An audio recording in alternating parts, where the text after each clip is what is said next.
haven't yet already, I think like 80% of my viewers never subscribe. So if you watched one or two of my videos in the past and you found value in my content, consider subscribing. It really helps out the channel, pushes my channel to grow, suggest my videos to more and more people. I have almost 4,000 subscribers now, so I really, my content typically comes out late in the evening or early in the morning. I have a full-time deals, but I try my best. So I really appreciate you guys watching my video and finding value in my content and my opinion. So I value your time. Let's get started. Today we're going to talk about Blink charging. So the 2 weeks ago I put out this video, who was on the Blink rocket, and it was a Blink rocket. The stock was taking off, and they just reported Q2 numbers for 6 months of 2020 surpassed the full year of 2019. In 2020, their full year of 2019 revenues of only 2.8 million. So their product sales, EV charging equipment, increased more than 350%, and their second quarter revenues increased over 120%. Here is their chart. So just a couple of months ago, they were trading at $2-3, and they shot all the way up to like up to like $13, and they closed today nearly 16% down. At one point they were down 30% on the day, so they closed at $7.94. So look at this 3 month today's closing price after today's nearly 16% drop. They are still up gain, so still massive gains. This stock was trading at the $1 to $2 range like 3-4 months ago. So the reason why the stock is crashing is basically there was this report that came out. Blink charging shares tank amid looming investigation regarding the company's vastly exaggerated EV charging infrastructure claims. So there is a lawsuit coming out on Blink charging. So if shareholders think that they have been wronged, you could contact this law firm. Here's the phone number and email address, or just go to the website and you could become part of this class action lawsuit. So what's going on? So Culper Research a couple of days ago, or actually yesterday, and I'm going to link the full research in the description below. And it is well documented with photos, with numbers from Blink themselves, and so it is really well. It is a really well done research. Only like 25% of it is true. That is already incredibly destructive to this company. So we're going to go through all the big points. I mean, it'll just probably take an hour to do the full 26 pages, or we're just going to do like a couple of the key points. So let's get started. So here, Culper Research is the folks that put this together. They are shorting the company.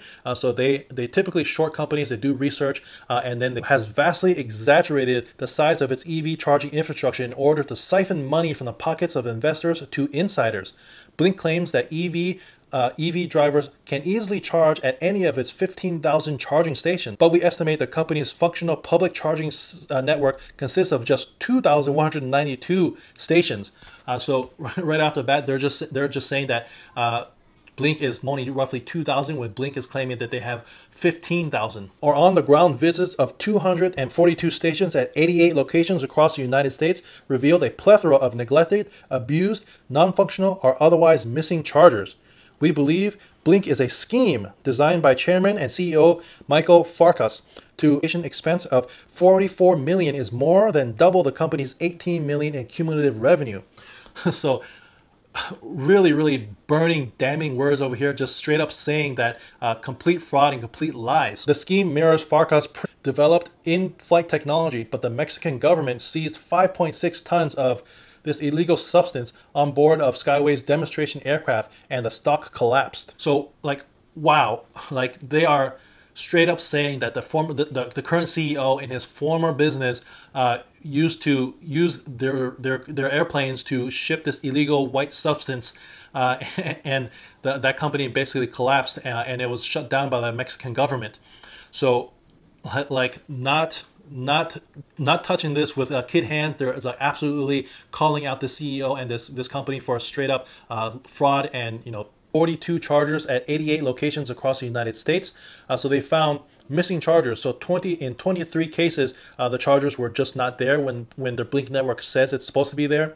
In 39 cases, the chargers were not functional, and in 18 of those cases, the chargers were inaccessible. And the research also is able to back up their claims with a lot of photos and a lot of numbers from Blink itself. So here are some photos.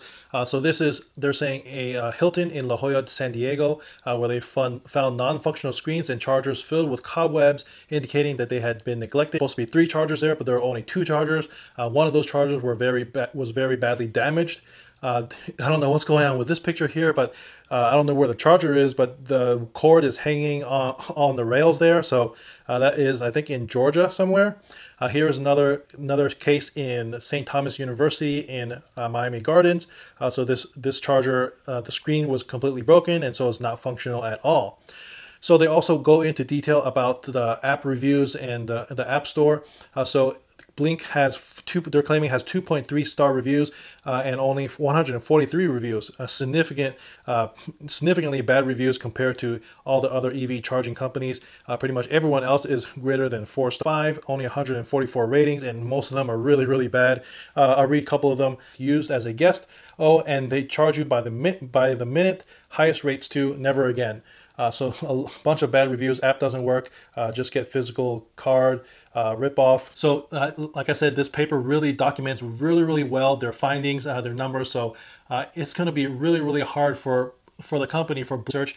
I think it's going to be really hard to deny this, to fight this. And as somebody that's going to invest in a company, I think it's going to be really hard. Just today, and they're basically saying this is completely false, and the research, the culprit research, is just completely lying about it. And I don't know, I believe these reports were intended to manipulate our stock price downward in support of short sellers. Blink Charging categorically denies the allegations with their implications. Blink Charging will defend itself vigorously against these false allegations and is also reviewing all legal options at its disposal to hold the authors and the sponsors of these reports responsible for the baseless caution against reacting to the false statements being made. We stand by the data provided and described in detail in our public filings, and it's going to be a dirty, nasty, and long, drawn out. I am actually, I think, up 16% on my position, so I decided to run for the hills. I only had, I think, less than $200 in this anyway, so it's not like a ton of money. So I decided to just take my money and run. So here's my position. I sold out of it today.